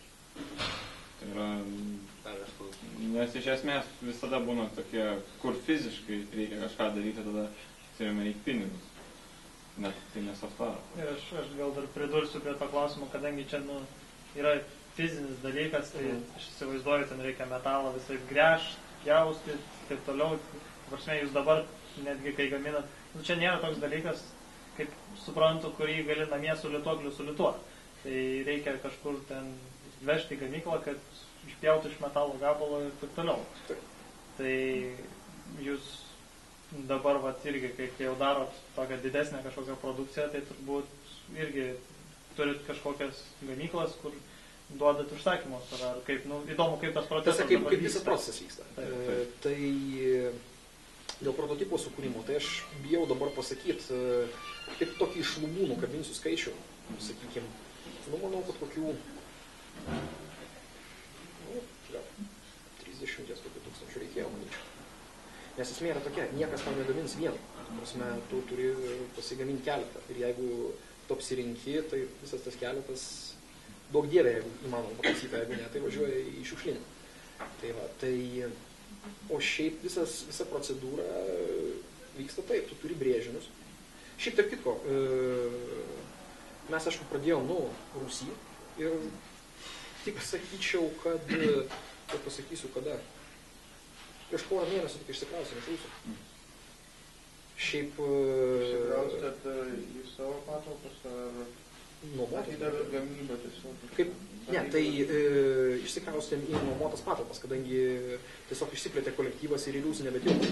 Tai kiek pas jūs yra gamybą dabar, jūs tiek patys organizuojate? Taip. Ar turit statybą, ar jūs perkat patys? Ne, mes faktiškai viską išskyrus surinkimą patį gaminio, mes viską outsourcing. Žodžiu, tik surinkimų užsiėmat. Net nekalbu apie kūrybą, bet tas jau kaip fizinė gamyba, tai tik surinkimas, o visą kitą detalės perkat, gaminat kažką. Detalės mažą dalį perkam, didžioji dalis yra gaminama pagal mūsų brėžius. Tai va, dabar, tarkim, detalės gaminam šiuo metu 3 kompanijose. Tarkim, tą patį fizinį, vadinkim, tai ten, su CNC staklėm dabar, ta prasme, pjauna arba ten tekina, frizuoja šitą 3 kompanijos, visus lietuviškus. Padengimas pats, tarkim, liaudiškai pavadinkim dažymas arba taip toliau, tai taip pat yra Lietuvoje. Mes ką perkam, tai perkam kabelius, perkam ten tokie vadinami, mikroliftai, jeigu taip galim pasakyti. Ir guolius taip pat. Ja, komplektuojamos detalės. Bet tokios komplektuojančios detalės, tokios, sakykime, ypatingai bazinės, kaip guolių. Nes, tarkim, ten safyro guolių Lietuvoje pasigaminti, nelabai net. Kaip pas jūs dabar yra ta gamyba, su specifinis produktas, tai yra daugiau vienetas kalbam, tai yra fūra važiuoja kažkur, ar tai važiuoja jūsų siuntinys. Koks mastas, čia taip, kad apčiuoti. Žinai, banderas ten kaip tepa varo po fūrą į dieną. Aš norėčiau, kad jeigu mes varytume iš tikrųjų po fūrą į dieną, tai... Tai taupimo nebereikėtų. Ne, taupimo reikėtų bet kuriuo atveju, bet šitą... Bet iPhone'as jau išeitų. Tada galėčiau sau leisti iPhone'ą. Bet tai ta prasme, tai... Taip, dėl kiekio, aš sakyčiau taip, mes per metus pagaminam virš 100 gaminių. Tai, sunku pasakyti. Vėlgi, reiktų dar, ta prasme, kaip sakyti, neįsivaizduoti, kad jei gaminys kainuoja, tarkim, čia softo atveju, tarkim, jeigu gaminys... Norėjau pasidomėti, kokiu principu veikia visa sistema, būtent marketingas, distributorių paieška, arba tų pačių gal tiesioginių klientų paieška, gal yra kažkokia specifinė schema, kaip viskas yra vystoma pati ta užsienio. Supratau. Supratau klausimą. Tas, realiai kaip plėtojamas verslas, jeigu taip. Taip, tiesiai būtent paklausiu. užsienio kontaktų suieškojimas, sujungimas su konkrečia veikla. Mums visą laiką sekėsi taip, kad mūsų susirasdavo. Dabar savo brandas, tas prekės ženklas, vadinkim, kaip yra vystoma, tai manyčiau, kad didelė dalis yra, sakykim, arba dalyvavimas parodose, arba, tarkim, tavo kažkoks atstovas šitą, jisai rūpinasi, kad, tarkim, tu pasirodytum kažkokiuose specifiniuose žurnaluose, tarkim, websaitų reviewai, websaituose reviewai, tarkim, šitas viskas pakankamai, sakykim, tai paprasta. Turiu omeny, kad... Vyko labiau palaipsniui, tai aš kalbu apie labiau... Absoliučiai palaipsniui. Nes turint jau produktą vis tiek gali būti ne visai aišku, kaip susisiekti su užsienio vartotojais, jeigu turim šitą. Tai, kaip ir sakiau, viskas prasidėjo nuo idėjos. Mes turbūt porą pardavėm, gal vieną vis dėlto pardavėm idėjų. Po to, tarkim, sužinojom, kad yra specifiniai websaitai, ta prasme, kuriuose ten, tarkim, tie audiofilai, ta prasme, vadinkim, ieškosi savo gero. Ir pradėjom pardavinėti per tenai. Ir tada atsirado, tarkim, žmonės, pionieriai, kurie sako, davai mes, tarkim, jūsų produktų paprekiausim Amerikoje. Aišku, kadangi tu esi ten nulinis, žinomumas tavo yra nulinis, dar ir dabar mūsų žinomumas iš tikrųjų yra ten apie nulį, sakykime, lyginant, kaip jau sakiau, su tom kompanijom, kurios yra kurios ten dirba 30-40 metų rinko. Ir jie, aišku, gauna labai geras sąlygas, nes tu, kaip čia pasakyti, atsiduodi ne už nieką, liaudiškai tariant. Ir šiek tiek, aišku, spaudi tą žmogų, kad jisai didintų tavo, tarkim, tos prekės ženklo žinomumą toj rinkoj. Vėliau tiesiog su tavim prasideda kontaktai, yra svarbu dalyvauti parodose. Taip pat, tos parodos vėlgi ten yra įvairiaus kalibro ir taip toliau. Ta sužinai, tik tai viską sužinai eigoje. Dėl to, ta prasme, kadangi lygiai taip man buvo faktiškai nauja, tai sakau, tas dalykas užtruko, kaip jau sakau, ten 3-4 metai, kol įsivažiavom iki to, ką turim dabar. Bet paprastai tai mūsų žmonės susirasdavo, mes patys intensyviai neieškojom, nes, kaip sakyti, esam tokie seno sukirpimo ir galvojam, kad kai tu pats ieškai, tu gauni visai kitas sąlygas, negu kai tave randa. Faktas. Tai ar atsakiau į klausimą, ar dar?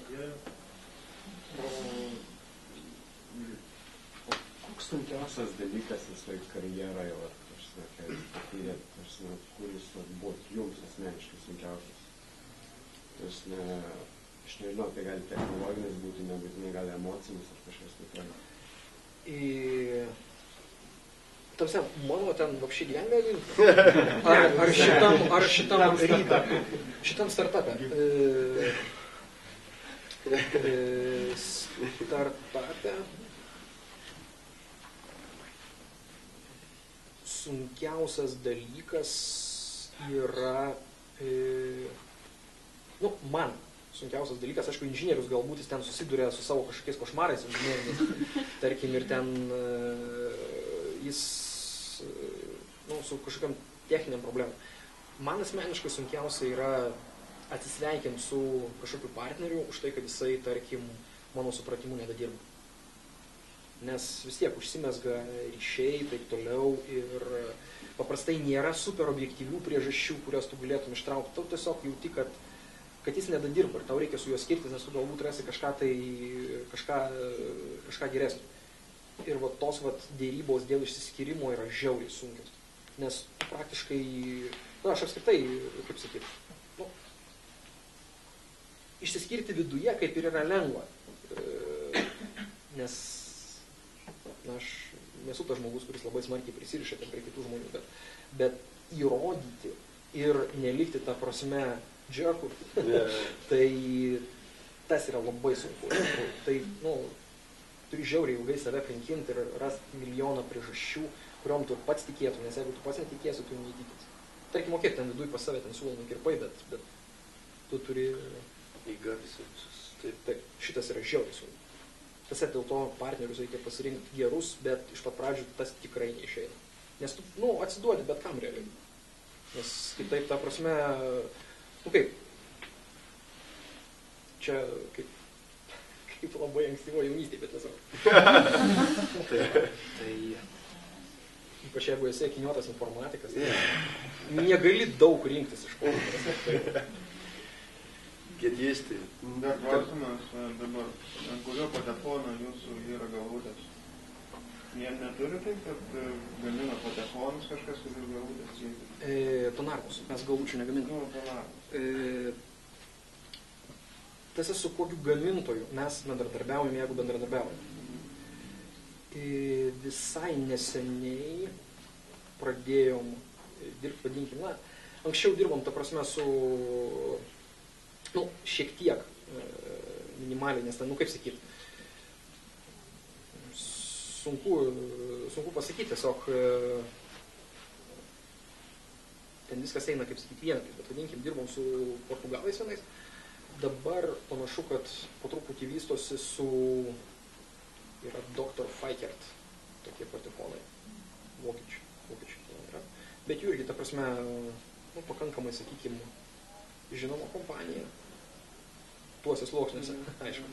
Ir su jais panašu, kad bus pirmas toksai projektas, jie, ta prasme, tarp kitų tonarmų, kuriuos jie stato, jie statys ir mūsų. Jūs šiaip dirbote srity kryptingai, kad jūsų tikslas yra, tapti tiekėjų kažkieno, ar čia irgi jums susiranda, kaip iš pažinčių statys? Vadinkim taip, kad dirbti su gamintojais iš tikrųjų... Ar čia gal nėra jūsų tikslas, aš nežinau? Tai yra kaip vienas kanalas, bet tai nėra siekimybė. Nėra siekimybė būti komponentų kažkokių tiekėjų, nes tiesiog, ta prasme, tu gamini kaip ir...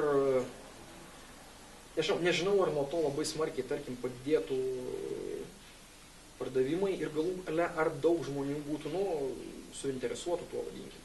Nes kitą kartą, jeigu, tarkim, tu esi patefonų, vadinkim, ne tai, kad startupas, bet kad ir ilgai gamini, bet turi kažkokį, galbūt tau kitą kartą verčiau yra statyti kažkokį tai, brandinį tonarmą, tarkim, arba nemažai iš tikrųjų patefonų gamintojų patys tonarmus gaminasi. Tai va, tai... Tiesiog šitą... vadinkim taip, būti OEM-šiku, liaudiškai tariant, tai nėra siekimybė. Bet tai yra kaip papildomas geras kanalas. Kaip kodėl ir kas paskatino dalyvauti dizaino apdovanojimuose? Gal būtent tai iš esmės reklamos tikslai, nes ir ar gaminys buvo būtent pagamintas su mintimi dalyvauti būtent ten? Ne. Gaminys buvo pagamintas tiesiog... Kaip? Vienas iš 3 gaminys. Jo, tai vat mes su tuo dalyvavom, ta prasme, mums pasisekė su jo laimėtoju, iš tikrųjų buvo taip, kad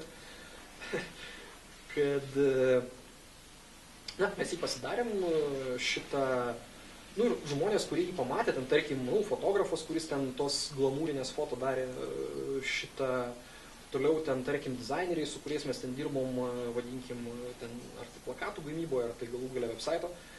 Jie sako, bet čia žiauriai gražus daiktas, ir kam parodai, netgi iš, ta prasme, šiaip iš aplinkos visi taip sakydavo, neįsivaizduoju, ką čia tas daiktas daro, bet jis visai kietai atrodo. Ir tiesiog pagalvojom, kad, davai pabandykime įsivertinti iš tikrųjų. Ir šitą taip, tiesiog, nusiuntėm ir laimėjom. Tai kaip paprastai istorija. Ne, tai tikrai nebuvo. Tiesiog tai buvo kaip ir, dar iš tikrųjų, svarstant ten, ar verta, ar neverta, ar neapsišauksim, ar taip toliau, bet kadangi ten dalyvavusių sąrašas nėra viešas, o yra viešas tik laimėtojų sąrašas, tai tu visą laiką gali išbrisos. O dar kitur dalyvauti? IFO'j planavom dalyvauti, IFE, ta prasme, bet pagalvom, kad gal dar susilaikyti. Ar rezultatai matomi to dalyvavimo? Šiaip ar dar laikas nepraėjo? Čia geras klausimas, į kurį aš pats norėčiau iš tikrųjų atsakymą, žinau. Šiaip, po to, kai laimėjom, iš tikrųjų sektis mums pradėjo šiek tiek geriau, bet aš nesusiečiau to su to apdovanojimu. Tiesiog, ta prasme, galbūt pasiekta buvo kažkokia branda ir taip sutapo. Nu, blogiau nuo to mums nepasidarė, sakykim taip. Nors mes iš tikrųjų, kaip pasakyti, kadangi mūsų tokie, klientai vis dėlto įdomus, tai mes šiek tiek turėjom tokių baimių, kad nusakys, čia tipo šitas gerai atrodo, bet iš čia turbūt šipatriebas ir prastai groja, ten yra daug dalykų iš tikrųjų, mūsų klientai yra labai įdomus, čia įdomus. O kokia yra jūsų kompanijos ilgalaikė strategija? Ką galvojate toliau daryti? Ar ten būti rinkos lyderiai, ar kažką kito pradėti? Tai čia toks klausimas, aš tikrai su visa pagarba klausėjui, bet mes nesam šitą valdišką kompaniją, kuri atsakytų, mes čia turim strategiją, turim pasirašę ten tokį dokumentą ir ten ūkio ministerijai patvirtino. Tai mes norim toliau kurt produktus. Tai yra, kaip sakiau, pavyzdžiui, audio produktas ar tiesiog? Produktas kaip tiesiog toksai, tai per daug abstraktų būtų. Iš tikrųjų, puodelis yra produktas, bet toliau kurto darbus. Taip, galbūt kažkada ateityje bus kažkokie tai išvestiniai produktai, tarkim, yra, pavyzdžiui, ten įvairūs susiderinimo, patefono, tonarmo susiderinimo agregatai. Galbūt, kas žino, gal kažkada patefoną pagamins. Bet šiaip tiesiog yra ilgalaikė strategija, vadinkim, tai yra pirmiausia užtikrinti kompanijos tęstinumą, aišku, tai yra labai svarbus dalykas. Mūsų klientam, mums patiems. Jūsų klientai grįžtantis ar ne? Mūsų klientai pagrindė yra distributoriai, tai turiu omeny, kad kaip jie bendrauja su savo end useriais, aš negaliu tiksliai pasakyti. Šiaip yra klientų, aš žinau, kurie yra įsigiję keletą mūsų gaminių, tarkim, porą. Bet realiai, kaip sakyt, nemaža dalis ir tokių, kuriem, tarkim, jie turi patefoną ir jie turi vieną tonarmą, jie klausosi ir jiem tai patinka. Sakykime, galbūt 10 ar 5% yra tokių, kurie, pavyzdžiui, turi keletą tonarmų, pavyzdžiui, yra patefonai, ant kurių statosi keli tonarmai, ir tarkim, tu paklausai vieno, paklausai kito, bet tu turi būti mėgėjas, ir aišku, atitinkamai finansiškai būti tam pasiruošęs. O sakykite, jau pas jūs daug defektų būna, yra kažkokios strategijos su defektų šalinimo, ar ten kažkaip su kontroliavimo išlaidų kitų dalykų?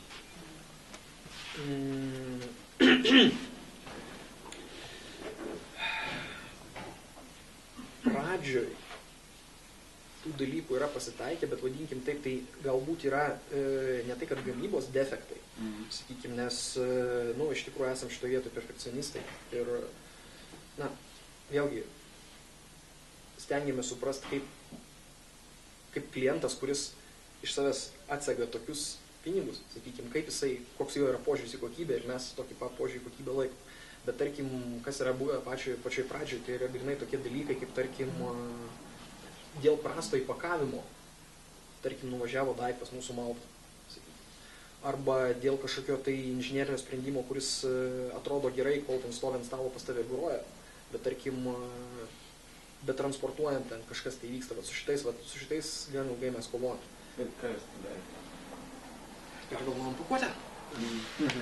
O šitą, tarkim, yra vėlgi ten, kartais susidurdam su tokiais dalykais, pavyzdžiui, kad produktą žmogus naudoja Malaizijoje, kur, pavyzdžiui, yra baisinė drėgmė. Ir mes įvertinam tą, tarkim, rinkdamiesi medį, ar ne? Bet, tarkim, neįvertinam rinkdamiesi klijus. Taisom, šiaip aišku, mes to viešai nedeklaruojam, bet visi produktai, kaip ir turi lifetime warranty ir ten kiekvienas klientas, kuris mums kažko pasiskundžia, turi labai ypatingai aukštą prioritetą, aišku, vien jau tai tas siuntinėjimas pirminio atgal, vien jau kainuoja, aišku, ten tie remontai, visa kita, mes ačiū Dievui neturim jų daug. Mes išleidžiam, ta prasme, aš sakykim, kiek kartų mes esam gavę atgal remontui, aš manyčiau per tą visą laiką, tai 7 tokie gaminiai galbūt. O tai čia procentaliai kiek gaunasi? 700? Ne per metus. Čia per visą laiką, kiek dirbam. 5 metus dirbo. Tai ne, nuo pradžių mes nepagaminom, aišku, 100. Aš dabar galvoju, kiek mes esam pagaminę. Gal 3,5 šimto, sakykime, sumuoja. Tai Nedaug. Nedaug, iš tikrųjų nedaug. paprasčiausiai būtų žiauriai brangu, dėl to mes iškart išleidžiam gerą.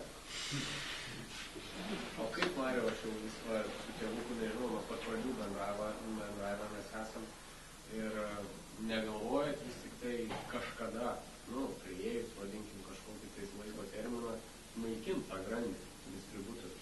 Nes yra ir Liudas, Leslosas ir dirba visai kitų modelių. Mes jau sakau, su Vidmantu nekartą esam šnekėję. Kaip aš suprantu, pagrindinė problema, ką tavo tėvukas sako, tai yra jo problema, tai anglų kalba, ką ir tu pats paminėjai. Ne, tai anglų kalba tai čia yra fignia, ta prasme.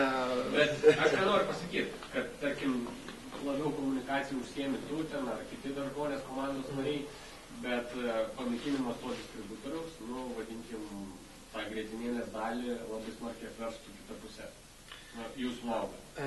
Jo, bet aš pagrindinę kol kas problemų matau tą, kad šitam versle, kiek aš jį suprantu, aišku, Liudas yra ten žymiai labiau patyręs ir jisai galbūt turi, kaip sakyti, savo, kaip sako, insightus kitus.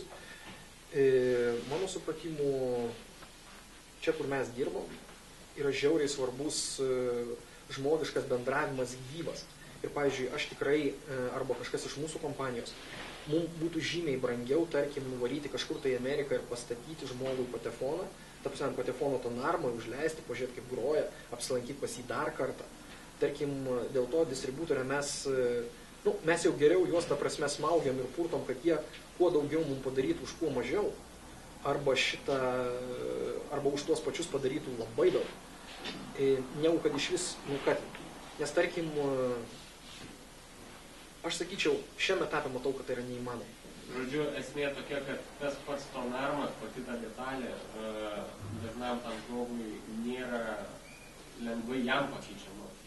Jis pats, ta prasme, jis pats kaip ir galėtų, nemaža dalis galėtų patys pasikeisti, nes jie, kaip sakyti, yra entuziastai ir panašiai. Bet, tarkim, vien jau pats pardavimo procesas. Aš manau, kad labai didelė dalis klientų tiesiog nori paklausyti, kaip groja. Ir tada tu turi turėti ten, tarkim, manau, kiek blokuojat, biški, rimtai aš su tėvuku tai šnekėjau senai, bet su tavim tai iš tikrųjų įdomu būtų pašnekėti, nes, Liudas tai grįž, sakysiu, eina malaus. Nes, reikia, žinai, bandykit, leiskit antrą, vadinkim, channel, bandykit, tuneliuokit, nes visas tas, kaip sakai, siuntimas brangus, Liudas savo laiku siuntinėjo lagaminą. Grinai, natūraliai lagaminą. Lagaminė būdavo 10 kabelių. 10 kabelių kaina 14 000 $. Lagaminą siunčia žmogui, kurio nepažįsta. Jisai jam nieko nesumokėjo, 0 pinigų. Jam nusiunčia bandyti. Tai iš tokių 10 siuntimų 9 būdavo seifai. Klausinti seifai. Ne 10 kabelių, 1, 2, bet klausinti seifai. Čia kiekvienas pasirenka modelį galbūt, kuris jam labiau tinka. Sakau, kol kas mes, tarkim, bandom įsidirbti su tokiu modeliu, kurį mes dabar turim. Mes, sakykim, esam su juo kol kas patenkinti ir, jeigu taip galima sakyti, užsidarę, užsifokusavę ir sprendžiam, vadinkim, kol kas, kaip sakykim, kitus galbūt klausimus. Nes, kaip ir kiekvienas žmogus, jis nori turėti kuo mažiau galvos skausmų. Tai šitoj vietoje galbūt mes pagal kompanijos dydį dar nesam išaugę iki tiek, kad galėtume savo užsidėti galvos skausmą kaip tiesioginiai pardavimai. Nes tai yra komplikuota. Ok. Paskutiniai du. Ok. Tai šiaip aš nežinau, aš tai čia, taip sakytų, turiu... Tai viskas ok, tai bus sekanti dalis. Labai gerai. Ką jis daro ir kokią vertę sukuria pirkėjai. Kodėl jis turi pirkti tą daiktą ir tą detalę. Čia yra galvutė, ta ranka tiesiog. Kokybės skirtumas tarp jūsų produktų ir pigesnių produktų ir kaip atskirai žmonės ir būtų reikia rinktis. Geras klausimas. Pardavimų pitchą. Labai paprastas atsakymas. Tai paprasto atsakymo aš neturiu. Sakykime, turbūt reikėtų pasistatyti juos abudu ir paklausyti, pažiūrėti į išpildymo, tarkim, kokybę, ar ne? O gali būti tos skirtumus, kad muzikos, tai ten, ta prasme, vieną detalį keiti ir ten visiškai kitoje kokybė turėtų gali atskirti ausim, nes... Dabar, va, čia taip sakant mėgstamiausia dalis. Aš neturiu klausos. Ta prasme, šitą, aš girdžiu, kai man kažkas sakoma, ypač jeigu apie pinigus. Tai tada ypač gerai girdžiu. Bet muzikinės klausos aš neturiu. Bet yra žmonių turinčių absoliučią klausą, ne? Tas absoliuti klausa yra pasirodo kažkoks mokslinis terminas, kurie gali girdėti, tarkim, rezonansus, galų gale, ta prasme, ko man patinka mūsų kompanija iš tikrųjų, kad pas mus viskas yra paremta fizika, netgi jeigu jinai tokia yra pakankamai ribinė, ar ne? Tarkim, ribinė turiu omeny, kad galbūt baisiai ten šitą, kaip sakyt, vaikštoma ant ribos ezoterikos ir fizikos, jei taip galima pasakyti, jei teisingai terminą panaudojo ezoteriką. Bet vienu žodžiu, nežinau, mistikos dar kažko. Tarkim, kaip žmonės, pavyzdžiui, gali girdėti kabelį, ar ne? Sakykim, ar tai kabelis yra, tarkim, mirkytas šitam skystam azote, ar ne, arba, pavyzdžiui, jis yra paprastas. Tą galima iš klausos atskirti. Tu nesijuok, čia esmė yra tokia, kad visas tas dalykas, kaip valiudas, pavyzdžiui, šlefuotas, tai tie, kurie klausia to, jie nėra klientai. Nenufiltruokim. Viskas yra labai tvarkoj. Aš suprantu, man pačiam kartais kyla tokie klausimai, bet man tada kyla klausimas. Ar tai yra paremta fizika, ar tai nėra paremta fizika? Aš iš tikrųjų dabar iškart labai atsiprašysiu. Buvo toks dėstytojas, ta prasme, Dudonis fizikos. O jo? Supratau, mes įsivaizduodavom, kad jis puikiai galėtų atrodyti su tridančiu ir raudona mantija iš tikrųjų, bent jau tais laikais. Va, tai jisai man iš pasigailėjimo išėdė tos 5 10-balį sistemą. Apie fiziką aš tikrai, ta prasme, suvokiu nedaug, bet kalbant, pavyzdžiui, apie kabelį, ar ne? Kodėl gali būti kabelis šaldytas skirtis nuo nešaldyto, ar ne? Pirmas dalykas, tai gali būti, tikrai nenorėčiau veltis į fizikinę diskusiją, bet galiu pasakyti, tokią vieno sakinio legendą, kuri kažkokią turi. Šiek tiek keičiasi metalo struktūra, ar ne, paties. Be to, plus, jeigu, pavyzdžiui, yra, tarkim, paviršiuje burbuliukai, tai paviršium ten tekančios parazitinės rovės, tai jos gali, karočią, ir taip toliau. Jeigu tas yra iš tikrųjų įdomu ir, ta prasme, aš tikrai su visą, ta prasme, labai gerbiu skeptikus. Matyčiau, kad pats galėtum tikrai toks būti. Galima apie tai būtų diskutuoti, bet ne su manim. Iš tikrųjų. Ten galėtų, ta prasme, žmonės ten ir formulių ten papilti ir panašiai. Sakau, aš netikiu mistiką, tikiu fiziką, ypač jeigu man kažkas parodo formulę ir pasako, kad čia žinau fiziką. Tai aš sakau, Jo, bet jeigu taip numetant visą, ta prasme, humorą ir neprofesionalumą mano šitoj srityje, tai galiu pasakyti taip. Tarkim, aš turėdamas čia be jokios, ta prasme, kad aš ten susimenkinu save ar kažką, neturiu aš klausos muzikinės jau. Nuvažiavęs į parodą, tarkim, kur yra ten tie audio rūmai, normaliai izoliuoti ir taip toliau, ir ilgiau po ją pasivaikščios po tos rūmus, aš galiu pasakyti su 80% tikimybė, ar yra grojama iš vinilo ar iš kompakto. Turiu omeny ne dėl to, kad ten cracks and pops yra, supranti, kai iš vinilo groja. Man tai buvo įdomu, kuo tas fotofonas skiriasi labai. Žinok, aš negaliu pasakyti kuo, bet tu tai supranti, tai jauti. Ta prasme, skamba visiškai neprofesionaliai, aš tą suprantu, bet tiesiog jeigu kartais, pavyzdžiui, būtų galimybė pačiam apsilankyti parodoj, tikrai manau, kad atskirtų. Tiesiog kartais, kaip pasakyčiau, jeigu aš būčiau paties vietoje, tai man kvailai skambėtų, bet... Aš galiu biškai papildyti, nes man kaip tik teko, mano pažįstamas yra nalomanas, pirmiausia, tai yra vinilas, po to CD, po to MP3, pagal kokybę viską žemėja. Tai įsivaizduoju, kad kas klauso iš patenfono, kas klauso kokybę. Tiesiog. Paskutinį. Kokie yra, kokių šalių? Patentai? Nieko mes nepatentavome. Lietuva čia jau. Ne, esmė yra tokia, šito dalyko mes kol kas nesureikšminom, nes nelabai matom, kad kažkas imtųsi kopijuoti. Ta prasme, mes kinų realiai nebijom, nes kinam su handu sunkiai sekas ir dar ilgą laiką jiems tai sunkiai seksis, aš manau. Galiausiai, ar patentas gelbėtų nuo kinų, net nežinau. Nežinau, ten tikrai nėra laukinis kraštas, yra ten, pas juos ten galima patentuoti kažką. Bet kol kas nematėm reikalo. Ta prasme, absoliučiai neapsimoka to daryti, nes antiek yra ta audiofilų diaspora tokia, kaip pasakyti, ar kaip čia pavadinti, antiek maža, kad, geriau tau yra sukurti kažką antiek inovatyvaus, kad Hebra pamatė, sakytų, čiagi plagiatas. Tai tiesiog atsakymas apie šiaip, aišku, trademarką mes esam registravę Europoje.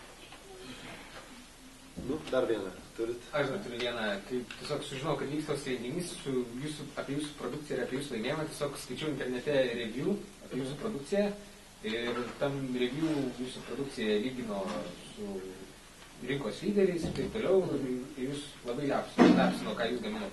Ir tiesiog, ar jūs daugiau iš žurnalistų ar iš tų žmonių, kurie rašo reviews,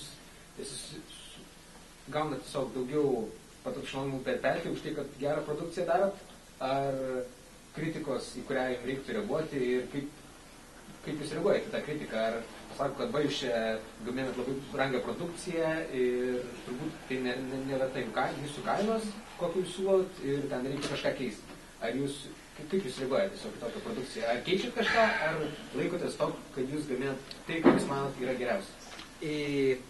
Kritikos mes gaunam mažiau, negu mes norėtume, iš tikrųjų. Šiaip, nuskambės galbūt keistai, bet tie reviewai vadinti dažniausiai būna, kaip jeigu, jie dažniausiai, sakykim, tai būna pozityvus. Aišku, tu gali sulaukti, tarkim, to reviewerio, žinai, kažkokios tai ten, tarkim, nuomonės arba pastabų, arba galų galėtų iš galinių klientų ten kažką tai gauni ir tada ta prasme tobulini. Bet, sakykim, taip, kritikos mums trūksta. Objektyvios, vadinkime. Subjektyvios kritikos apskritai toksai, kaip sakyti, aišku, ta prasme, kiekvienas gali pasakyti, kad, žinot, jūsų produktas yra brangus ir jis yra šūdas. Tai, okei, mes sakom, ta prasme, ką padarysi, šiuo metu stengiamės padaryti kažką tai pigesnio, išlaikydami panašią kokybę. Kokybę tokią pačią, vadinkime, funkcijų mažinti kažko.